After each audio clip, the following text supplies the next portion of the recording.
Hey guys, Costa here for Oz Gamers, and we are playing Wizards and Warriors, the second ever rare game for a Nintendo system. And this one is pretty memorable for me because this is one of the first games I actually got for the NES. And it didn't make much sense back in the day because I don't even think we even took the time to read the back of the box at that time. It was just based, or purely based, on the quality of its cover art, which is a picture of a warrior, all sorts of cool stuff happening, so hey, why not? The goal of the game is basically to collect gems, kill bad guys, make it to the end of the stage, beat a boss, and save the girl, which is kind of standard. And the first stage is made up of half-chopped trees, arranged nicely across a green backdrop. And yeah, sure, it doesn't make any sense, but hey, I just killed a pink wasp, so who's counting? And pink spiders. Pink chests. For that chest to open we need a pink key. Spoiler alert. And these gems, I mean, look at them, they're huge. They're like flashing giant diamonds. And probably the inspiration for that diamond song. Yeah, pretty bad joke, I know. So yeah, actually when I got Wizards and Warriors back in, I'm guessing would have been the late 80s. Actually, it was my sister and I that used our birthday and Christmas money to buy it, and it cost $100. I think it was $100, yeah, at Maya in Melbourne, so $100 for Wizards and Warriors. And which is crazy because like games are cheaper now, even though they are still kind of expensive, or their recommended retail prices are pretty much the same. So yeah, it was this and I think Metal Gear that we got. Oh no, there we go, more gems. Thou hath discovered the dagger of throwing. Hells yeah. Hammer throwing makes combat that much easier. Okay, that's the end of the stage there, and we can't get through because we needeth 100th gemeth. And thou, which is us, doth not have. Whoa, I think we missed out on some fancy. Thou hath discovered boots of force. Boy. And, oh, secret red key. So yeah, I kind of have been replaying this a couple of times just to get the lay of the land, so which is why I'm actually doing a lot better than what you normally would playing the game, because of its non-linear design. It is still a little bit confusing. Or it can get confusing. I think there's another chest down here. Maybe. Yes, there is. For more gem action. Get us on our way to 100 gems.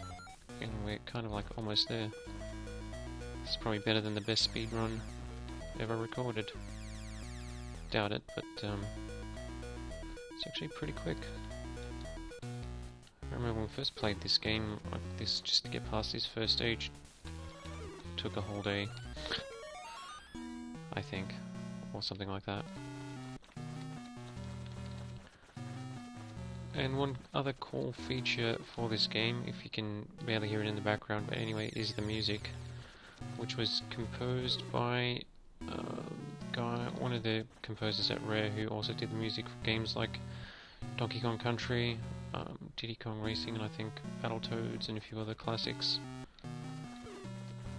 So that's one aspect of the game that's still quite cool, even though it's pretty simple and repetitive like a lot of 8-bit music.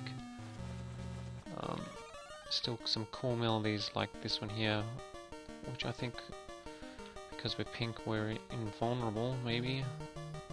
Same colour as a spider. I'll still kill it. Nowhere near enough gems. Only got 81. Oh, can't leave that there.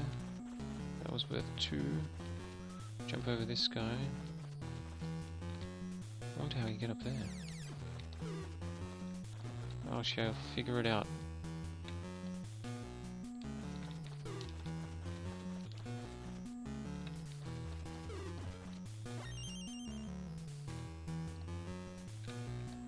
Okay, maybe...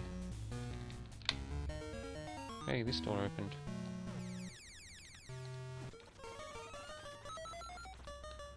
Don't think we've been here, because there's all these gems. Gemeths.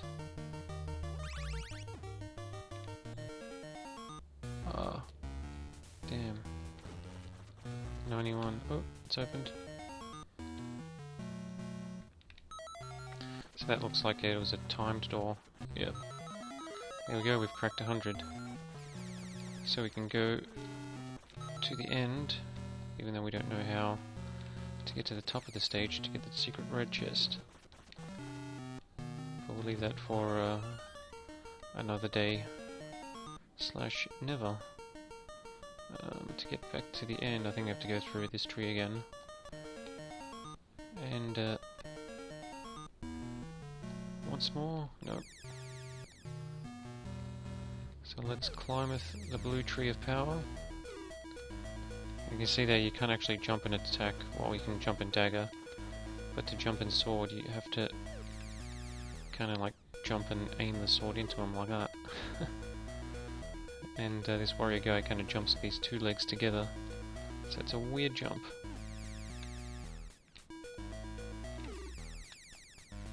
And lost another life. Oh, last life. But I think there is continues, so even if we do die there are continues, so we should be able to get to the end of the first stage. There we go, we've reached the top of the tree.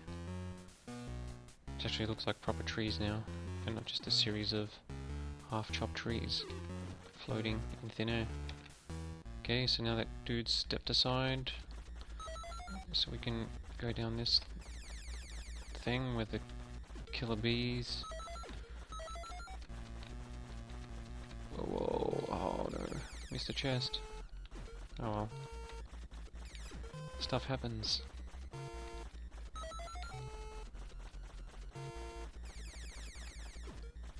Oh, health and some sort of bonus.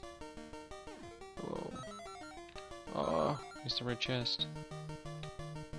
And that red chest, which is closed for some reason. Wand of Wonder, which replaces our boots. I don't know what it does, but we'll assume it does something cool. Now, collecting gems at this point is pretty much just for points, because the game is still from the era where games had leaderboards. Okay, and this is the boss. Disembodied giant skull. And so, yes, even when you jump into him, if you hit him with your feet, it actually takes damage, which is cool. Whoa, did that without getting touched. Skills. Okay, so that's the first stage done. Fairly decent score too. There we go. Thou hath rescued Lucinda, the distressed damsel. 5,000 points. And the further you get, the more points you get for the different damsels, and the more distressed they are, I assume. This is the second stage, which takes place in an underground cavern of some sorts, with ice ghosts. That's what they look like. And there's another stage of finding keys, opening chests, collecting gems, and making your way to the end of the stage to fight another boss. So that's pretty much Wizards and Warriors. Still, the controls aren't the best. Too many of the jumps are precision jumps like that. And the game does take a while to get used to, and it is unnecessarily hard, so whenever you lose all your lives, you lose all your points. And can't make it to the leaderboard or anything else. So I'll catch you guys next time, and that's Wizards and Warriors.